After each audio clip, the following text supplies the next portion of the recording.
और बात महाकुंभ की। महाकुंभ 2025 के लिए हर स्तर पर तैयारियां जारी हैं। महाकुंभ को लेकर संतों के साथ ही भक्तों में भी उत्साह है, उमंग है, आस्था है, क्योंकि ये दुनिया का सबसे बड़ा धार्मिक मेला है जहां अभी से कई साधु संत आकर्षण का केंद्र बन गए हैं, जिसमें इस वक्त सबसे पहला नाम है महानिर्वाणी पंचायती अखाड़ा, जिसका इतिहास 1200 साल पुराना है और जिसने प्रयाग नगरी में धर्म ध्वजा लगाकर आस्था की एक नई अलख जगाने का काम किया है। ऐसे में देखिए रिपोर्ट और जानिए महानिर्वाणी पंचायती अखाड़ा की अनसुनी कहानी।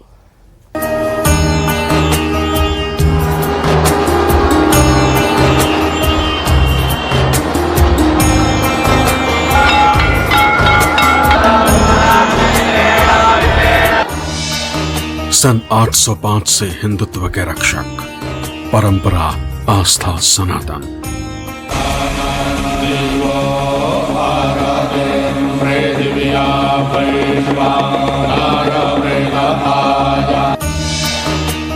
मुगलों अंग्रेजों से जीती लड़ाई, 1200 साल पुराने इतिहास की गवाही।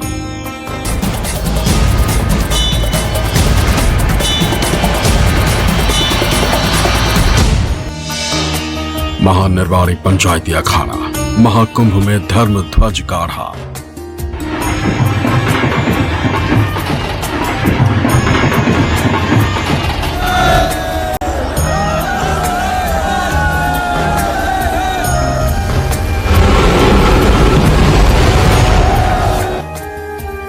जहां साधु संतों की संगत है, जहां की रज पवित्र है, जहां सनातन हिंदू परंपरा और आस्था की तस्वीर अमिट है, वो महाकुंभ है।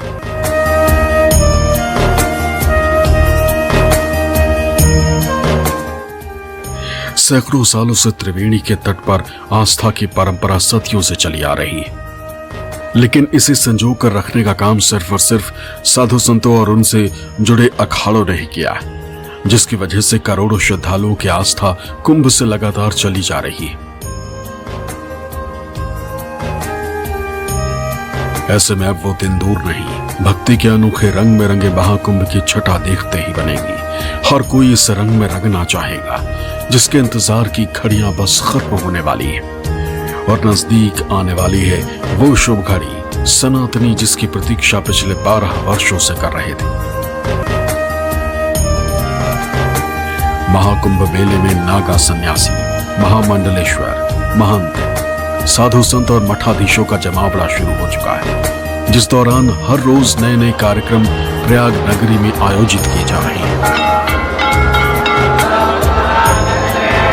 इस वक्त हम मौजूद हैं प्रयागराज में महानिर्वाणी अखाड़े के ठीक सामने। महानिर्वाणी अखाड़े की धर्म ध्वजा की स्थापना आज की जा रही है और सीधी तस्वीरें में आप देख सकते हैं 50 फीट की यह धर्म ध्वजा की जो स्थापना है वो साधु संतों के द्वारा पूजा पाठ के बाद यहाँ पर स्थापित की जा रही है। ये लिप्टिस का पेड़ है जिसे खास तरह के रंग से रंगा गया है और उसके बाद यहाँ पर आप देख सकते हैं गेरुए रंग का ये जो झंडा है उसे लगाया गया है। स्वास्तिक का चिन्ह बना हुआ है, पहले लिखा गया है श्री, और उसके बाद स्वास्तिक का चिन्ह और उसके बाद ओम, और यहाँ पर मोरपंख, गुलाब के फूल और गेंदे के फूल लगाए गए हैं मुख्य ऊपरी सतह पर। उसके बाद गेंदे का फूल लगाया गया है और इसे क्रेन के द्वारा यहाँ पर साधु संतों की अगुवाई में पूजा पाठ के बाद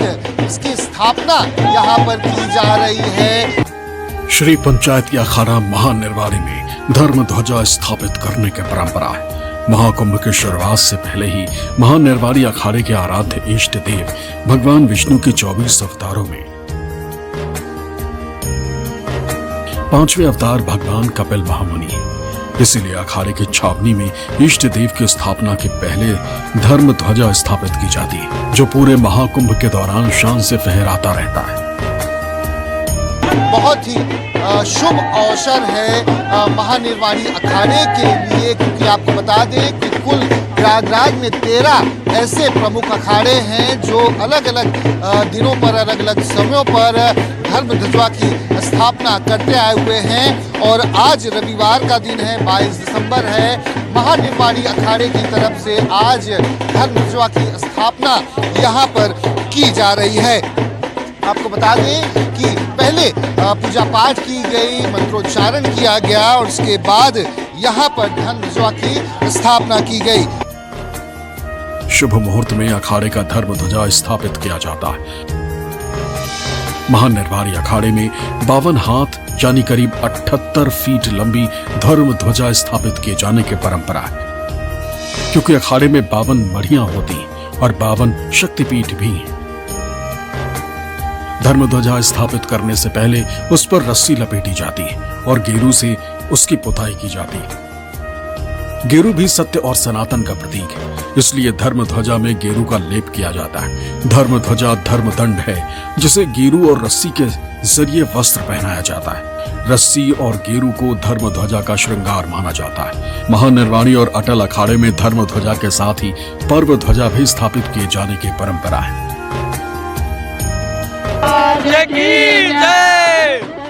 पति पदे हर हर महादेव शंभो। इन बच्चों से बात करने की कोशिश करेंगे कि जो सभी यहाँ पर आए हुए हैं, आपसे जानना चाहेंगे आज कितना शुभ दिन है कि धर्म ध्वजा की स्थापना की जा रही है। और महानिर्वाणी अखाड़े का जो इतिहास रहा है वो कई दशकों पुराना है, 1200 साल पुराना है।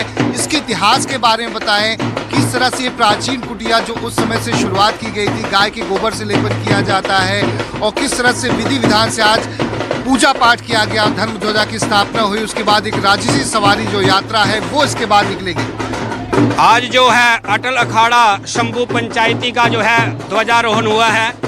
कोई भी शुभ कर्म करने से पहले आज से 15 दिन पहले जो है भूमि पूजन किया था। भूमि पूजन के उपरांत जो है आज ध्वजारोहण का मुहूर्त था। सुबह से जो है भगवान गणपति गौरी जी का पूजन, नवग्रहों का पूजन और रुद्राष्टाध्याय के द्वारा हवन करने के उपरांत जो है भगवान ध्वजा के ऊपर भगवान हनुमान जी का विशेष पूजन और प्रतिष्ठा करते हुए जहाँ पे जो है अटल अखाड़ा शंभू पंचायती का जो है ये ध्वजारोहण आज जो है होने जा रहा है। महानिर्वाणी अखाड़े में धर्म ध्वजा की स्थापना के बाद 2 जनवरी 2025 को कुंभ मेला छावनी प्रवेश यानी पेशवाई निकाली जाएगी। इसके बाद महानिर्वाणी अखाड़े के नागा सन्यासी, महंत, श्री महंत और महामंडलेश्वर छावनी में आकर रहेंगे। यहीं पर कठिन तप और जप करेंगे। अखाड़े में कई तरह के धार्मिक अनुष्ठान भी आयोजित किए जाएंगे। पंचायती अखाड़ा महानिर्वाणी, जिसकी स्थापना विक्रमी संवत 805 ईस्वी में हुई, जो भारत का एक ऐतिहासिक जो नागाओं की एक परंपरा रही है उसका एक इतिहास है। बहुत से युद्धों में महानिर्वाणी अखाड़े के सन्यासियों का अपने आप में इतिहास भरा पड़ा है उससे, जिसके इष्ट देवता श्री गुरु कपिल महामुनि जी हैं। और श्री पंचायती अखाड़ा महानिर्वाणी अपने आप में एक डेमोक्रेटिक संस्था है, जिसमें कार्यपालिका, विधायिका और न्यायपालिका सारे जिसके अंग हैं। और ये धार्मिक जो पर्व है हमारा महाकुंभ का, ये भारत के 4 स्थानों पर लगता है। तो इसकी शुरुआत जो है सर्वप्रथम भूमि पूजन से होती है। उसके बाद मेला प्रशासन के द्वारा भूमि आवंटन के बाद भूमि पूजन होता है। उसके बाद धर्म ध्वजा, जो एक कुंभ मेले की वास्तविक शुरुआत है, उसमें विधिवत जो है एक वृक्ष को हम लोग आमंत्रित करते हैं पहले, फिर उसका पातन होता है और उससे पर हम प्रतिज्ञा करते हैं कि 1 की जगह हम 4 या 8 वृक्ष लगाएंगे। तो आप धर्म के रूप में आज हमारे यहाँ स्थापित हों, इस प्रकार का एक वैदिक मंत्रोच्चारणों के द्वारा ब्राह्मण जो है उसका सारा कर्मकांड करवाते हैं। उसके बाद वो धर्म ध्वजा को यहाँ लाया जाता है। महाकुंभ में अखाड़ों की भूमिका पहले से महत्वपूर्ण रही है। कहा जाता है कि धर्म की रक्षा के लिए तमाम अखाड़ों की स्थापना हुई। महाकुंभ की चर्चा होने पर अखाड़ों को लेकर लोगों की जिज्ञासा बलवती हो जाती है। अखाड़ों के निर्माण का इतिहास काफी पुराना है। देश में इस वक्त 13 प्रमुख अखाड़े हैं, जिसमें से एक पंचायती महानिर्वाणी अखाड़ा भी है। पंचायती महानिर्वाणी अखाड़ा एकमात्र ऐसा उन 13 अखाड़ों में से है जहां के साधु संतों का इंश्योरेंस तक करवाया जाता है और यहां पर कानून भी चलता है भारत के संविधान की तरह। यानी कि अगर कोई भी बाल्यावस्था में अपनी स्वेच्छा से इस अखाड़े से जुड़ जाता है साधु संत और महामंडलेश्वर बनने के लिए, तो उसके लिए बाकायदा बैंक अकाउंट खोला जाता है और अखाड़े की ही पूरी जिम्मेदारी होती है कि उसके जीवन पर्यंत तक का निर्वहन का खर्चा यह अखाड़ा उठाता है। यानी कि अगर वो बुजुर्ग हो जाएं और स्वेच्छा से इस अखाड़े से जुड़े रहते हैं और जब वो उनका रिटायरमेंट होता है तब भी अखाड़े की तरफ से उनके जीविकोपार्जन की पूरी व्यवस्था अखाड़े के द्वारा की जाती है। पंचायती महानिर्वाणी अखाड़ा की स्थापना विक्रम संवत 805 में की गई थी। इस अखाड़े की स्थापना अटल अखाड़े से जुड़े 8 संतों ने मिलकर की थी। कहा जाता है कि इस अखाड़े के इष्ट देव कपिल भगवान, जबकि इस अखाड़े का गठन बिहार के हजारीबाग जिले स्थित गंडकुंडा के सिद्धेश्वर महादेव मंदिर में किया गया। सबसे पहले तो हमें उसे ट्रेनिंग देते हैं कि वो साधु के लायक है या नहीं है।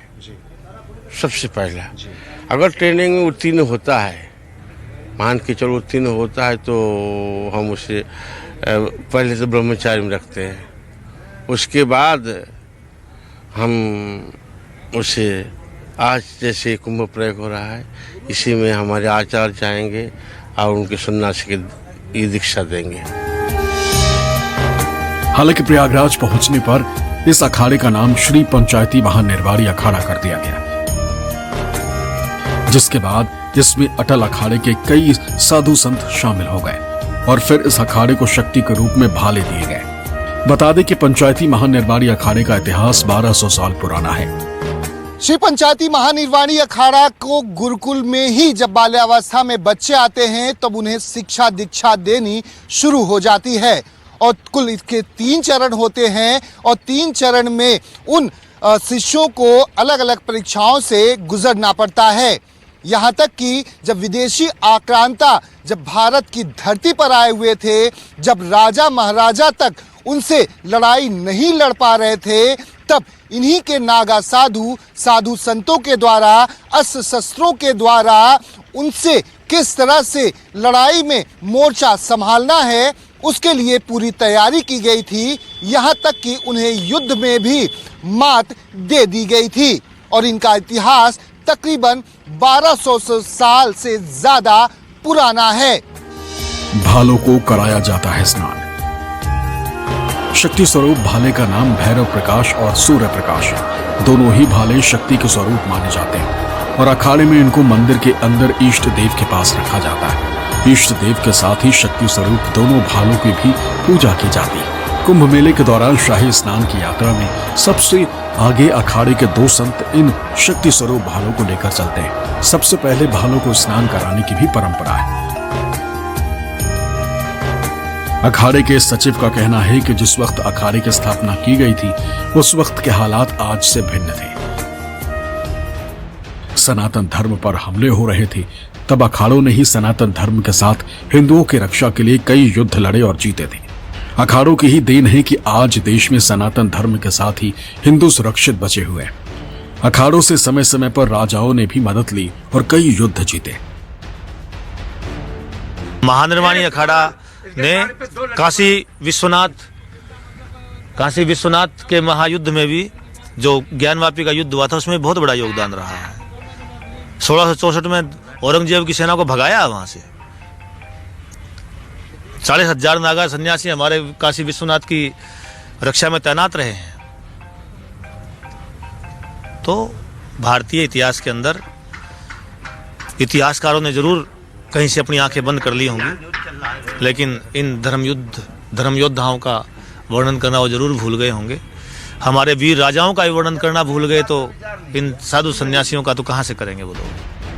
पंचायती महानिर्वाणी अखाड़े में शामिल होने के लिए जांच प्रक्रिया से गुजरना पड़ता है पूरी तरह से जांच पड़ताल के बाद ही किसी को इस अखाड़े का सदस्य बनाया जाता है। इसके अलावा इस अखाड़े में किसी को जिम्मेदारी वाला पद देने के लिए लोकतांत्रिक तरीका इस्तेमाल किया जाता है। जब सन्यास का जीवन वो प्रारंभ करता है तो आज की आधुनिक हिसाब से उसकी पूरी आईडी का जो प्रूफ है उसको एक रजिस्टर में नोट किया जाता है। उसके माता पिता का नाम, उसके घर का नाम, उसके जो भी आज की जो जैसे पैन कार्ड है, आधार कार्ड है, वोटर ID कार्ड है। उसके बाद उसका जो वैदिक परंपरा के आधार पर मुंडन संस्कार होता है। उसके बाद उसकी दीक्षा प्रारंभ हो जाती है। दीक्षा के बाद उसकी शिक्षा प्रारंभ होती है, पूजा पाठ से लेकर के और विद्या अध्ययन। उसके बाद जो हमारी अखाड़े की दिनचर्या है उस आधार पर वो प्रारंभ काल से वो होता है। धीरे धीरे वो सब लोग ट्रेनिंग हो जाती है। उसके बाद अखाड़े में जहाँ कहीं व्यवस्था होती है, समय के साथ उनकी फिर कुंभ मेले में उनका पूर्ण संन्यास होता है, जिसको नागा संन्यास हम कहते हैं। ये एकमात्र संस्था या अखाड़ा है जहां किसी का निजी कुछ नहीं, सब कुछ अखाड़े के नाम पर होता है।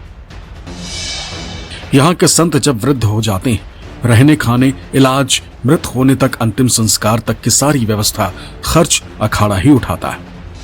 सभी का इंश्योरेंस भी कराया जाता है। कार्यकारिणी के ये नियम सभी पर समान रूप से लागू होते हैं। यहाँ तक कि अखाड़े के द्वारा देश के अलग अलग राज्यों में स्कूल, कॉलेज, संस्कृत विद्यालय भी चलाए जाते हैं जो पूरी तरह से निःशुल्क होते हैं। शास्त्र के साथ शस्त्र अस्त्र में इनके अखाड़े के सन्यासियों को निपुण बनाया जाता है। श्री पंचायती महानिर्वाणी अखाड़ा में शक्ति के स्वरूप में दो, जिसकी भाला नाम से कहा जाता, सूर्य प्रकाश और भैर प्रकाश, जिसकी आराधना करते हम सब नागा सन्यासी उनसे जो ऊर्जा प्राप्त करते हैं, उसी से हम प्राचीन काल से कभी राजाओं के साथ, कभी देश के लिए, कभी समाज के लिए शस्त्र और शास्त्र का प्रयोग करता हुआ यहाँ तक पहुँचे हम। देश में सदियों पहले अखाड़ों का गठन सनातन धर्म की रक्षा करने के लिए किया गया था। जरूरत पड़ने पर अखाड़ों ने शास्त्र के साथ ही शस्त्रों का भी इस्तेमाल कर सनातन धर्म की रक्षा की। बदलते परिवेश में आज भी अखाड़े सनातन धर्म का प्रचार प्रसार कर विस्तार करने का कार्य कर रहे हैं। आज अखाड़े की तरफ से देश भर में वेद और शास्त्रों की शिक्षा देकर लोगों को सनातन धर्म से जोड़ने का कार्य किया जा रहा है। प्रयागराज से दीपक दुबे के साथ ब्यूरो रिपोर्ट, न्यूज़ 24।